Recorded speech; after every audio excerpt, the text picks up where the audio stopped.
नमस्कार शेतकरी मित्रांनो, माझं नाव मनोज निलाके. मी न्यूट्रा केअर या कंपनीचा प्रतिनिधी आहे. मी आलो आहे गळणीम आगर वाडगाव यांच्या आपलं ज्ञानेश्वर भोजने यांच्या शेतामध्ये आलेलो आहे. तर यांनी आपलं 15 दिवसापूर्वी न्यूट्राशाइन 70 हे खत टाकलं होतं, सेंद्रिय खत टाकलं होतं.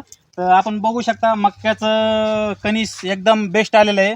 आणि यांनी खास करून विशेष करून यांनी ऊसामध्ये आंतरपीक घेतलेलं आहे. एकदम क्वालिटी बाज आणि एकदम बेस्ट आलेलं आहे. तुम्ही बघू शकता कणीस एकदम दाणे टवटवीत आहे. दाणे साईज पण बघा.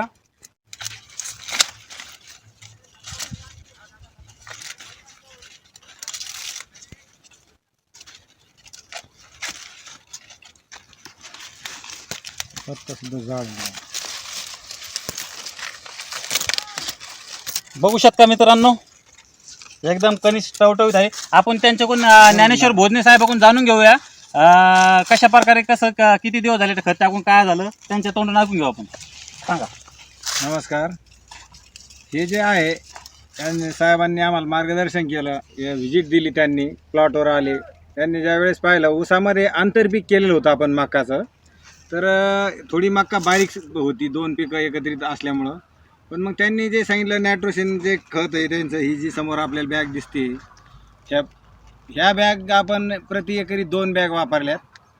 तर हे बॅग टाकल्यावर आमची मका एकदमच बदलून गेली. म्हणजे तिची एकदम काळोखी आली आणि पान वगैरे रुंद झालं.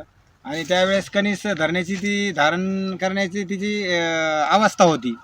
त्या अवस्थेमध्ये तिला हे सगळं मॅक्रोन्यूटन आहे त्याच्यामध्ये, सगळं ऑर्गॅनिक पद्धतीचे ते खत टाकल्यामुळं तिचे दाणे इतके भरले. हे बघा, आज बी इतकी टवटवीत झाली ती मक्का आणि तिचे दाणेसुद्धा एकदम फुलगच्छ कणीस भरून आहे.